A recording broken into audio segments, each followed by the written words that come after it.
اللہ نے عروج و زوال کے جتنے قصے ہمیں سنائے ہیں، جو بڑی بڑی قومیں تباہ ہوئیں، وہ غربت کی وجہ سے نہیں ہوئیں، ٹیکنالوجی کی کمی کی وجہ سے نہیں ہوئیں، اپنی اخلاقی پستی کی وجہ سے تباہ ہوئیں۔ الم تر کیف فعل ربک بعاد ارم ذات العماد التي لم يخلق مثلها في البلاد، یہ ایک قوم۔ وثمود الذين جابوا الصخر بالواد، یہ ایک دوسری قوم۔ وفرعون ذی الاوتاد، ایک تیسری قوم۔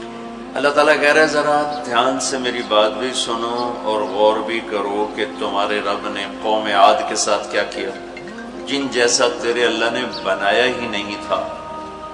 وہ دنیا میں اتنا طاقتور انسان اللہ نے نہیں پیدا کیا، جن کی اوسط، ہماری اوسط عمر 40 ہے، ان کی اوسط عمر تھی 300 سال، 300 سال، 600-500 سال وہ زندہ رہتے تھے، بوڑھے نہیں ہوتے تھے، بیمار نہیں ہوتے تھے، بال نہیں سفید ہوتے، یوں درخت کو پکڑ کے اکھاڑ دیتے تھے، ہاتھ سے پکڑ کے اکھاڑ دیتے تھے۔ اتنی طاقت اللہ تعالیٰ نے ان کو عطا فرمائی۔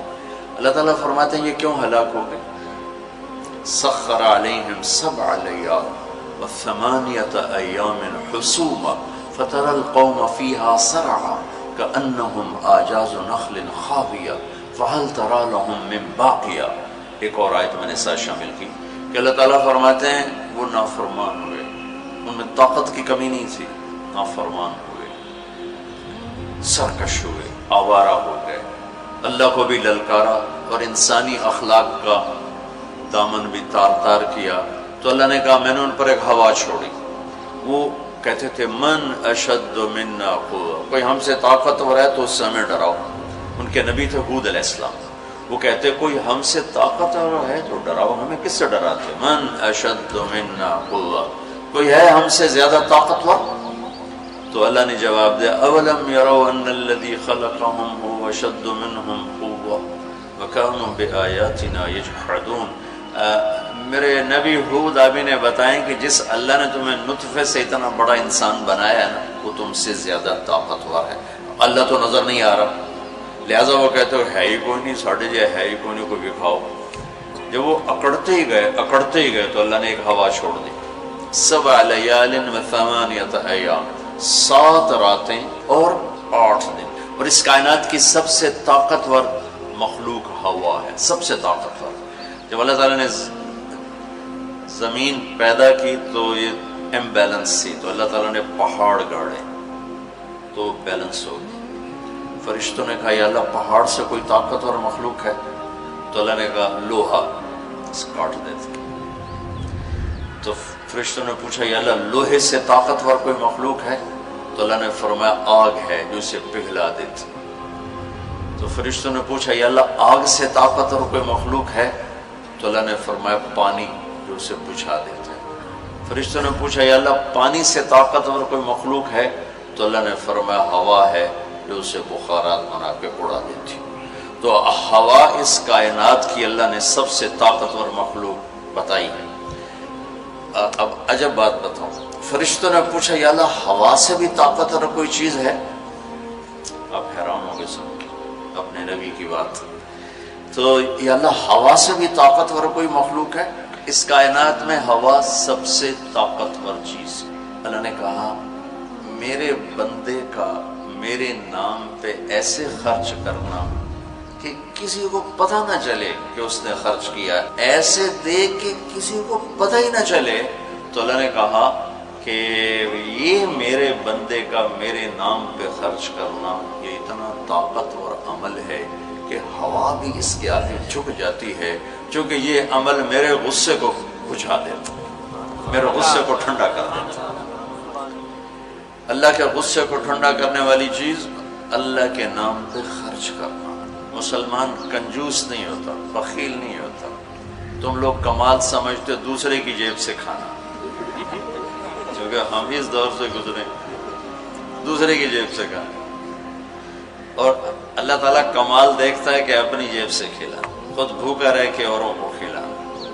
ایک دفعہ شیطان ملا کسی عابد کو، تو اس نے کہا آج جو پوچھو گے نا سچ بتاؤں. شیطان کہ اچھا ایک بتا دے، تیرے یار کتنے، تیرے دوست کتنے؟ کہنے لگا 3. کون؟ کہ ایک جو غصے والا، غصہ تو سب میں ہے، جس کو غصے پہ کنٹرول نہ ہو، پھٹ جاتا ہو پھٹ جاتا ہو پھٹ جاتا ہو. غصہ سب کو آتا ہے، کھوتے نو غصہ آ جاتا ہے انسان. تو انسان غصہ آنا نیچرل ہے، نہ آئے تو پریشانی کی بات ہے. غصے کو پینا نہیں، برداشت نہ کرنا، اس سے معاشرہ ٹوٹتا ہے. تو اس نے کہا غصے والا بڑا اچھا میرا یار ہے پکا. دوسرا نشہ کرنے والا، شراب پینے والا میرا بڑا گھاٹا یار ہے. اور تیسرا بخیل کنجوس میرا بڑا یار ہے. اور اگلی عجیب بات بتاؤں کہ اگر بدقسمتی سے یہ تینوں باتیں کسی میں اکٹھی ہو جائیں کہ وہ کمبخت غصہ بھی میں بھی پھٹتا ہو، شراب بھی پیتا ہو، بخیل بھی ہو، تو پیر ہوتا ہے تو میں مرید ہونا ہے کہ پیر صحیح. شیطان اس کا مرید ہوتا ہے اور وہ پیر ہوتا ہے، وہ ایسی خطرناک بلا بن جاتا ہے. مسلمان کا صدقہ عادت ڈالو بچوں، خرچ کرنے کی عادت ڈالو. سخی کا کبھی ہاتھ تنگ نہیں ہوگا، اللہ اس کو اپنے خزانوں سے دیکھا. لیکن آج کل ماں باپ سکھاتے ہیں گنجائش کرو گنجائش کرو، جمع کرو جمع کرو، کجیاں میں پیسے ڈالو. اور تم اللہ کے نام پہ لگانا سیکھو، اللہ تمہیں وہاں سے دے گا جہاں سے وہم و گمان بھی نہیں. انفق ولا تخش من ذی العرش اقلالا، خرچ کر اور عرش والے سے تنگی کا ڈر نہ کر. اس مراد فضول خرچی نہیں، اللہ کے بندوں پہ خرچ کرنا، ضرورت مندوں پہ خرچ کرنا. تو اللہ کے نام پہ صدقہ اس کائنات کی سب سے طاقتور چیز، جو کہ ہوا کو بھی سے اوپر اللہ نے بیان کیا. اور اللہ نے کہا یہ تیرے رب کے غصے کو بجھا ٹھنڈا کر دیتی. اللہ نے ہوا چھوڑی اور اس قوم کو تہس نہس کر دیا. ان کے قد ہوتے تھے 50 فٹ 60 فٹ 40 فٹ کے قد ہوتے تھے. تو ہوا نے ان کو ایسے اٹھایا، بگولا چلتا رہا ایسے ہی. تو آپس میں ان کے سر ٹکراتے تھے، ٹھا ٹھا ٹھا ٹھا ٹھا ٹھا، یہاں تک ان کی کھوپڑیاں پھٹ گئیں، ان کے دماغ نکل گئے. پھر انہوں نے پٹک کے زمین پر مارا، دھڑ الگ ہو گئے، سر الگ ہو گئے. اس کے پیچھے تباہی کی وجہ نہ پیسے کی کمی نہ ٹیکنالوجی کی کمی اس دور کی. وَثَمُودَ الَّذِينَ جَابُوا الصَّخْرَ بِالْوَادِ. پھر اللہ نے کہا ایک اور قوم آئی جنہیں پتہ چلا کہ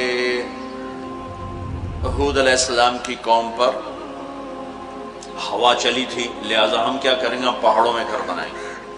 تو وہ سعودی عرب میں وہ علاقہ میں نے دیکھا ہے جہاں انہوں نے پہاڑ کھود کے گھر بنائے. پہاڑ کھود کے اندر پورا پہاڑ کھودا ہوا، بیچ میں گھر. وہاں کہ یہاں تو ہوا آ نہیں سکتی، ہوا پہاڑ کو کہاں سے اٹھائی، لہٰذا وہ مستی میں آ گئی. وَثَمُودَ الَّذِينَ جَابُوا الصَّخْرَ بِالْوَادِ. پھر وہ للکارنے لگے، لیا ہوا لیا ہوا. تو اب وہ اللہ کو عاجز سمجھا.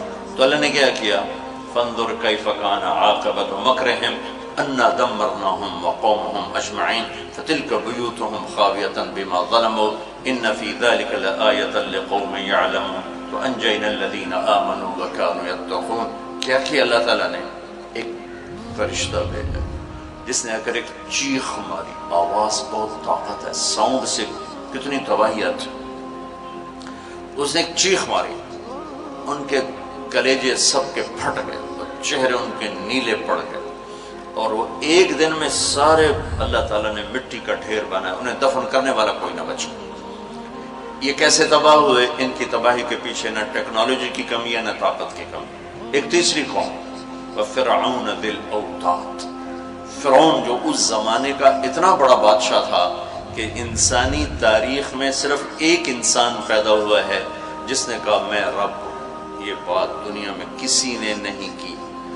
سجدہ تو مسلمان بادشاہ بھی کرواتے تھے، یہ مغلوں کو سجدے ہوتے تھے، یہ ہمارے مغلیہ بادشاہ تھے، اورنگزیب نے آ کر اسے ختم کیا. تو سجدے تو مسلمان بادشاہوں کو بھی ہوتے رہے اور کافروں کو بھی ہوتے رہے، لیکن میں ہی رب ہوں یہ بات ایک انسان نے کی، وہ ہے فرعون. فَقُلْ هَلْ لَكَ إِلَىٰ أَن تَزَكَّىٰ وَأَهْدِيَكَ إِلَىٰ رَبِّكَ فَتَخْشَىٰ فَأَرَاهُ الْآيَةَ الْكُبْرَىٰ فَكَذَّبَ وَعَصَىٰ ثُمَّ أَدْبَرَ يَسْعَىٰ فَحَشَرَ فَنَادَىٰ فَقَالَ أَنَا رَبُّكُمُ الْأَعْلَىٰ. اللہ اکبر. کہنے لگا میں سب سے بڑا رب ہوں، یہ صرف ایک انسان کا دعویٰ ہے. کتنی اللہ نے اس کو طاقت بخشی ہے. بچے ذبح ہو رہے ہیں، کوئی اف نہیں کر سکتا، اف نہیں کر سکتا، کوئی جلوس نہیں نکال سکتا. بچہ پیدا ہوتا ہے ذبح کیا جا رہا، پیدا ہوتا ہے ذبح، بچیاں چھوڑی جا رہی، بچے ذبح کیا. نقتل ابناءهم ونستحيي نساءهم وإنا فوقهم قاهرون. سارا قرآن سے آپ کو بتا رہا ہوں. تو وہ اس زمانے کی سب سے بڑی ٹیکنالوجی، سب سے بڑی طاقت. یہاں کیا زوال ہے؟ اخلاقی پستی. سمود میں کیا زوال ہے؟ اخلاقی پستی. عاد میں کیا زوال ہے؟ اخلاقی پستی. کسی قوم کا سب سے بڑا سرمایہ اس کے اخلاق ہوتے ہیں. ٹیکنالوجی ثانوی چیز ہے، سونے چاندی کی کانیں، تیل کے خزانے، یہ دوسرے نمبر کی چیز ہے. سب سے پہلا سرمایہ وہ آپ میری جو نسل ہو، وہ آپ کے عالی اخلاق، آپ کا اچھا کردار، آپ کی حیا والی زندگی، آپ کی کردار والی زندگی. یہ میرے ملک کا سب سے بڑا سرمایہ ہے.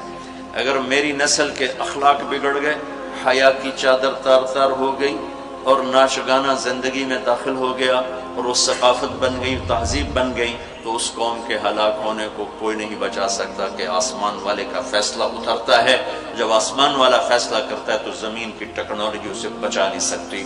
فرعون نے بھی کہا قوموں نے فاتنا بما تعدنا ان کنت من الصادقین.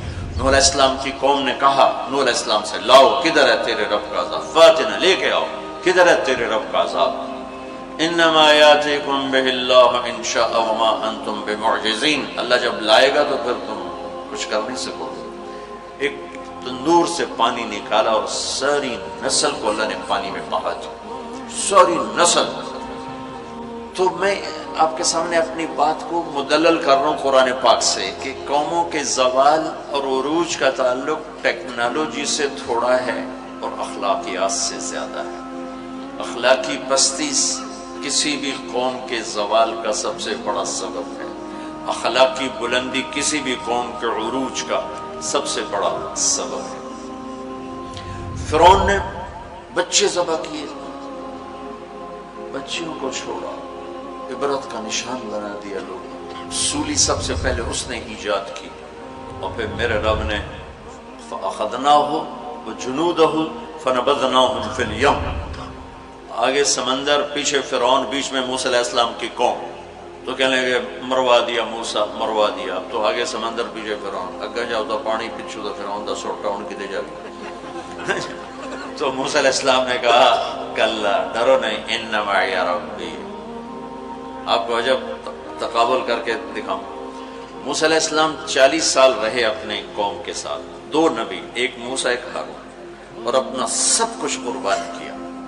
جب آگے سمندر دیکھا، پیچھے فرعون دیکھا، تو انہیں نہ موسیٰ یاد رہے نہ ہارون یاد رہے، انہیں اپنے پڑ گئے. انا لمدرکون، موسیٰ مروا دیتے سن، یا آپ ہمارے رسول ہیں، آپ ہمارے نبی، آپ کا کیا بنے گا؟ کوئی فکر نہیں. ہارون کا کیا؟ سانو اپنی پہ گئے. ان مروا دیا تو انہیں موسیٰ. تو انہوں نے کہا کلا ان معی ربی سیہدین. ہرگز نہیں، میرا اللہ میرے ساتھ ہے، مجھے راستہ دکھائے گا. لیکن کلا میں ایک اشارہ ہے کہ تو انہوں مرنا ہی چاہیے، یا تو انہوں فرعون مارے یا تو انہوں پانی مارے. لیکن چونکہ میرا اللہ میرے ساتھ ہے تو انشاءاللہ مجھے راستہ ملے گا، تمہیں بھی مل جائے گا، میری تو فیض تمہیں بھی مل جائے گا. تو جب وہ بالکل قریب آ گیا تو اللہ نے کہا فضرب بعصاک البحر، لاٹھی مار. لاٹھی اللہ نے فرعون کے لشکر پہ نہیں مروائی، عجیب بات کہ پانی پہ لاٹھی مار، بالکل عقل کے خلاف، پانی پہ لاٹھی مار. موسیٰ علیہ السلام نے یہ نہیں پوچھا یا اللہ اب پانی تے سوٹے مارن دا کی مطلب، فرعون دے سرج مروا. کہا نہیں ادھر مار. فانفلق البحر فکان کل فرق کالطود العظیم. میرے رب کی قدرت کہ ایک دم اس لاٹھی سے ٹھوٹے مارتا سمندر 12 راستوں میں تبدیل ہو گئی اور سارا پانی ایسے سیمنٹ کی دیوار بن کے کھڑا ہو گیا، کوئی جنبش نہیں. اور 12 قبیلے تھے، 12، تو ہر قبیلہ ایک راستے پہ پانی میں انٹر ہو گیا. بڑی بڑی دیواریں. اب ان کو پریشانی شروع ہو گئی کہ پتہ نہیں نال دینا کی حال ہے. تو اللہ تعالیٰ نے پانی کو ٹرانسپیرنٹ کر دیا. پہلے ہوتا ہے لیکن نظر نہیں آتا نا، تھک ہو. تو اللہ تعالیٰ نے دکھانا شروع کر دیا، وہ جا رہا ہے، وہ جا رہا ہے، وہ جا رہا ہے، سب جا رہے ہیں. سب پار نکل گئے تو فرعون کنارے پر آ گیا، انٹر ہوا، اس کے ساتھ اس کا لشکر انٹر ہوا، تو اللہ نے پانی کو حکم دیا تو پانی دوبارہ حرکت میں آیا اور سارا لشکر اس کے اندر ڈوبا، غرق ہوا۔ کہنے لگے ہمیں اعتبار نہیں، دکھاؤ واقعی مر گیا ہے۔ پانی کی موج نے اٹھایا اور باہر پھینک دیا۔ موت کو دیکھ کے نبی بھول گیا 40 سال جنہوں نے محنت کی۔ ٹھیک ہے، ہمارے نبی ہجرت کے لیے گھر سے نکلے، جمعہ کی رات 27 صفر، نبوت کا 14واں سال اور جمعہ کی رات تھی۔ تو ابو بکر رضی اللہ تعالیٰ عنہ نے عرض کی یا رسول اللہ میں نے ایک غار ڈھونڈا ہوا ہے، وہاں چل کے چھپتے ہیں، پھر جب ہماری طلب کوئی مدھم ہو جائے گی پھر ہم نکلیں گے۔ چلو اب کبھی آگے چلیں کبھی پیچھے، کبھی ہمارے نبی کے آگے ہوں کبھی پیچھے ہوں، کبھی آگے ہوں کبھی پیچھے۔ تو آپ نے فرمایا کہ ابو بکر یہ کیا کرو، کبھی آگے کبھی پیچھے، کبھی آگے کبھی پیچھے۔ تو کہنے لگے یا رسول اللہ اخاف الرصد فامشی امامک اخاف الطلب فامشی خلفک۔ یا رسول اللہ جب مجھے یہ خیال آتا ہے کہ آگے کوئی دشمن چھپا ہوا وار نہ کر دے تو میں آگے چلتا ہوں کہ وار میرے اوپر پڑے آپ پہ نہ پڑے، اور جب مجھے خیال آتا ہے کہ پیچھے سے آ کے حملہ نہ کر دے تو میں بھاگ کے پیچھے ہو جاتا ہوں کہ اگر کوئی وار کرے تو میرے اوپر آئے آپ پر نہ آئے۔ انا لمدرکون، ابو بکر کا عمل اور بنی اسرائیل کا عمل آپ فرق دیکھ رہے ہو۔ اگلے دن اچھا ہمارے نبی پنجوں پہ چل رہے تھے، پنجوں پہ، پورا پاؤں نہیں، کہ اس زمانے میں کھوجی، جب تک کچی سڑکیں تھی یہ علم تھا، خود ہمارے گاؤں میں کھوجی تھے، کچی سڑکوں پہ پاؤں کے نشان پر چلتے چلتے سینکڑوں میل چلے جاتے تھے۔ ہمارے دادا کے اونٹ چوری ہوئے ڈیرہ غازی خان، چوری ہونا کوئی بڑی بات نہیں تھی، بےزتی سمجھی جاتی تھی اس زمانے میں، فلانے سردار دی چوری ہو گئی۔ تو وہ کھوجی کو لے کر چلے، میاں چنو کے پاس ہمارا گاؤں ہے، وہاں سے چلتے چلتے دیرہ غازی خان سے چوٹی پہنچے، پاؤں کا نشان دیکھتے دیکھتے، اور وہاں سے اپنے اونٹ لے کر واپس آئے۔ تو میرے نبی پنجوں پر چل رہے تھے کہ قدم کا نشان نہ پڑے، لہذا جب آپ پہاڑ کے قریب پہنچے، یوں سیدھا پہاڑ ہے بالکل قارس اور ایسے، جب آپ چڑھنے لگے تو انگلیاں اتنی درد کرنے لگیں کہ آپ سے چڑھا نہیں گیا۔ تو ابو بکر رضی اللہ تعالیٰ عنہ نے آپ کو کمر پہ بٹھایا اور کمر پہ بٹھا کے اس پہاڑ کو اوپر لے کر کے، کبھی اللہ آپ کو لے جائے تو آپ دیکھنا کتنا وہ اوکھا پہاڑ ہے جس پر ابو بکر اوپر لے کر گئے۔ پھر آپ کو باہر بٹھایا، کہا آپ باہر بیٹھیں، خود اندر تشریف لے گئے۔ اندھیرا تھا تو ٹٹول کے سوراخ بند کرنے شروع کیے، روڑے پتھر اس سے۔ اب سوراخ باقی تھے اور روڑے ختم ہو گئے، تو اپنی پگڑی اتاری اور اس کو پھاڑ کے سوراخ بند کیے۔ پھر بھی سوراخ باقی تھے تو کرتا اتارا اور اس کو پھاڑ کے سوراخ بند کیے۔ پھر ایک سوراخ باقی رہ گیا، وہ جس میں سانپ تھا، اس کے اوپر اپنی ایڑی کو رکھ دی۔ پھر عرض کی یا رسول اللہ آپ تشریف لائیں۔ آپ کو اندھیرے میں پتہ نہیں چلا کہ ابو بکر کے نہ پگڑی ہے اور نہ کرتا ہے۔ جب تھوڑی روشنی ہوئی، صبح صادق ہوئی، روشنی ہوئی تو دیکھا ابو بکر کے نہ کرتا نہ پگڑی۔ تو آپ نے کہا ابو بکر تیرا کرتا تیری پگڑی؟ کہ یا رسول اللہ آپ یہ دیکھ رہے ہیں یہ سارے سوراخ تھے، مجھے خیال ہوا کوئی چیز آپ کو تکلیف نہ پہنچائے تو میں نے یہ سارے بند کر دیے۔ تو اس پر ایک دم میرے نبی کی آنکھیں بھر آئیں اور اب بے ساختہ روئے اور ہاتھ اٹھا کر رکھا، یا اللہ میں ابو بکر سے راضی ہوں، تو بھی اس سے راضی ہو جا اور اسے جنت میں میرا ساتھی بنا تھا۔ تو فوراً جبریل آئے اور عرض کی یا رسول اللہ اللہ تعالیٰ فرما رہے ہیں کہ ہم ابو بکر سے راضی ہیں اور جنت میں آپ کا ساتھی بنانے کی بشارت دیتے ہیں۔ بنو اسرائیل کہہ رہے ہیں مروا دیا، اور ابو بکر کیا کر رہے ہیں آپ کو تقابل کر کے بتا۔ پھر اگلے دن قریش کا کھوجی صرف انگلیوں کو پہچانتا غار سور کی طرف چل پڑا۔ جب وہ چلے تو میرے رب کا غیبی نظام حرکت میں آیا۔ اللہ نے ایک بیل اگائی، وہ کافی کھلی جگہ ہے، بیل اگائی، بیل، اس کے شاخوں کے اندر اللہ نے مکڑیوں کو حکم دیا، انہوں نے جالا بنا دیا، ایک کبوتری نے آ کے انڈے دے دیے۔ کھوجی ٹھیک دروازے پہ لے کے آ گیا کہ پاؤں کا نشان یہاں تک۔ تو اب ابو بکر کے دل پہ کیا گزر رہی تھی؟ وہ قرآن بتاتا ہے۔ بنو اسرائیل کے دل پہ کیا گزری، قرآن نے کہا انہیں اپنی پڑ گئی، اپنے نبی کی بھول گئی۔ لیکن جب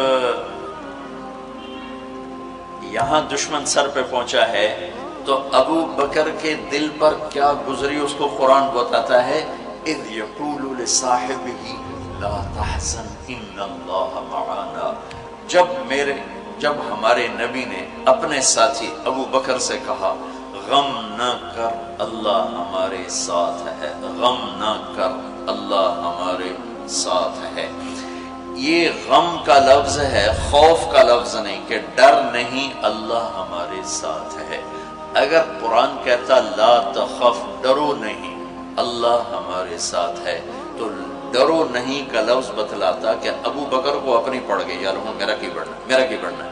قرآن کہتا ہے غم نہ کر، ابو بکر کو اپنی ذات بھول گئی، اپنے نبی کا غم لگ گیا کہ یا اللہ میرے نبی کا کیا بنے گا، یا اللہ میرے نبی کا کیا بنے گا۔ تو اللہ تعالیٰ نے فرمایا اس ابو بکر کے سینے کو سامنے رکھ کر کہ اپنے حبیب کی زبان سے کہلوایا غم نہ کر اللہ ہمارے ساتھ ہے، اللہ ہمارے ساتھ ہے۔ پھر دونوں امتوں کا فرق بتانے لگا ہوں۔ بنو اسرائیل نے سمندر پار کیا، فرعون کو غرق ہوتے دیکھا، اور ایک نبی آگے ایک پیچھے، دو رسولوں کے درمیان جا رہے ہیں، اور آگے ایک بستی میں دیکھا فمروا علی قوم یعکفون علی اصنام لہم، وہ ایک بتوں کی پوجا کر رہے تھے۔ اتنے ماٹھے تھے عقل کے بنو اسرائیل کہ پتھر کی پوجا ہو رہی، 40 سال نبی کی صحبت ہے، بڑے بڑے معجزے دیکھے، اور ابھی پانی پاؤں پہ لگا ہوا ہے، سمندر کو پھٹتے دیکھا، فرعون کو ڈوبتے دیکھا۔ موسیٰ علیہ السلام سے کہنے لگے اجعل لنا الہا کما لہم آلیہ، موسیٰ علیہ السلام جی ہماری ایک درخواست۔ کہنے لگے کیا، ایو جے ہے خدا سانو ہی لے دے، ایسے میں انہوں متھر ٹیکی۔ اتنی چھوٹی عقل کے تھے کہ ایک لے دے ہمیں، ان کو توڑے جا بے عقل میں دنیا جو ایک ہی کوئی، انکم قوم تجہلون۔ ہمارے نبی دنیا سے تشریف لے گئے، فوت ہوئے 12 ربیع الاول 7 جون 633 عیسوی 11 ہجری، پیر کا یہی تقریباً یہی ٹائم ہے، اس سے تھوڑا سا آگے، زور سے پہلے۔ اب دنیا سے تشریف لے گئے، انتقال فرما گئے۔ صحابہ پہ عجیب و غریب کیفیت طاری ہوگی۔ عمر رضی اللہ عنہ نے تلوار نکال لی، جو کہے گا اللہ کا نبی فوت ہو گیا قتل کر دوں گا۔ وہ فوت نہیں ہوئے، اللہ کے پاس گئے، واپس آئیں گے۔ ابوبکر صدیق کو پتہ چلا، وہ عوالی ایک محلہ ہے، وہاں گئے ہوئے تھے اپنی بیگم کے پاس، وہاں سے دوڑتے ہوئے آئے، گھوڑے سے چھلانگ لگائی، گھر میں داخل ہوئے، اپنی بیٹی کے حضرت عائشہ کے گھر میں آپ کا انتقال ہوا۔ آپ کے چہرے سے کپڑا ہٹایا، ماتھا چوما، آنسو گرے، اور کہا طبت حیا و میتا، میرے محبوب آپ دونوں حالتوں میں پاکیزہ خوشبودار ہیں، دنیا سے جانے کے بعد بھی اور دنیا میں رہتے ہوئے بھی۔ پھر تشریف لائے تو عمر کی آواز گرجدار، کوئی نہ کہے میرے نبی فوت ہو گئے۔ ممبر پر آ کر کھڑے ہوئے کہا عمر بیٹھ جاؤ۔ عمر کہنے لگے میں نہیں بیٹھتا۔ تو کہنے لگے ایھا الناس من کان یعبد محمدا فإن محمدا قد مات، جو لوگ محمد کی پوجا کرتے تھے تو سنو آج ان کو اللہ نے اٹھا لیا ہے۔ ومن کان یعبد اللہ فإن اللہ حی لا یموت، اور جو اللہ کی پوجا کرنے والے ہیں وہ سن لیں کہ اللہ موت سے پاک، زندہ، قائم دائم، حی قیوم موجود ہے۔ اور پھر آپ نے یہ آیت پڑھی انک میت و انہم میتون، میرے حبیب آپ نے بھی موت کا ذائقہ چکھنا ہے، وہ سب نے موت کا پیالہ پینا ہے۔ اور یہ آیت پڑھی وما محمد الا رسول قد خلت من قبلہ الرسل افإن مات او قتل انقلبتم علی اعقابکم، میرے نبی بھی تو رسول ہیں جیسے اور رسول ہیں، ان کو بھی تو موت نے آنا ہے، تو تم میرا راستہ چھوڑ دو گے، میرا دین چھوڑ دو گے۔ تو عمر رضی اللہ تعالیٰ عنہ فرماتے ہیں میری ٹانگوں سے جان نکل گئی، چونکہ مجھے پتہ چل گیا کہ آپ فوت ہو گئے ہیں، تو میں یوں نیچے گرا، سیدھا ایسے اسٹریٹ نیچے گرا کہ مجھے جو لگا جیسے یہ قرآن آج اترا ہے، جیسے یہ قرآن آج اترا ہے۔ تو ابوبکر صدیق رضی اللہ تعالیٰ عنہ صحابہ کا ایمان اور بنو اسرائیل کا ایمان اب تقابل دو نبیوں کی موجودگی میں اتنے بڑے معجزے دیکھ کر ایک پتھر کا بت دے ہم بھی اس کو سجدہ کریں؟ اور یہاں میرے نبی دنیا سے جا چکے ہیں اور ابوبکر صدیق اعلان کرتے ہیں کہ اللہ زندہ ہے، موت سے پاک ہے، اور میرے نبی کو اللہ نے بلا لیا جیسے ہر نبی کو بلایا، میرے نبی کو بھی بلا لیا ہے۔ پہلی امتوں کو 2 نمازیں، ہمیں 5۔ پہلی امتوں کی مسجد کوئی نہیں، ہماری مسجد۔ پہلی امتوں کی اذان کوئی نہیں، ہمیں اذان دی۔ اور اذان اتنا بڑا عمل بنا دیا میرے نبی نے کہ آپ نے فرمایا کہ اذان دینے والا قیامت کے دن سب سے اونچے مقام پر کھڑا ہوگا۔ حضرت علی فرمایا کرتے تھے کاش میں اللہ کے نبی سے حسن حسین کے لیے مسجد نبوی کی اذان مانگ لیتا، یہ حضرت علی فرمایا کرتے تھے۔ اور جنگ قادسیہ میں مؤذن زخمی ہو گیا تو اذان دینے کے شوق میں سردار آپس میں الجھ گئے، ایک کہتا میں دوں گا، ایک کہتا میں دوں گا، پھر قرہ اندازی ہوئی جس کا نام نکلا اس نے اذان دی۔ حضرت عمر فرمایا کرتے تھے اگر میں امیر المومنین نہ ہوتا، اگر میں خلیفہ وقت نہ ہوتا تو میں مسجد نبوی کا مؤذن بننا پسند کرتا۔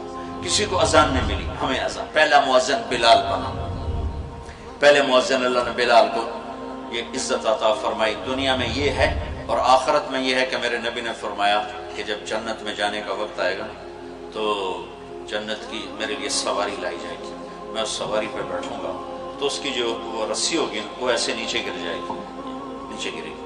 اس رسی کے یعنی اس کی جو لگام ہوتی ہے وہ نیچے گرنے کا مطلب ہے یہ ایسے نیچے گر گئی۔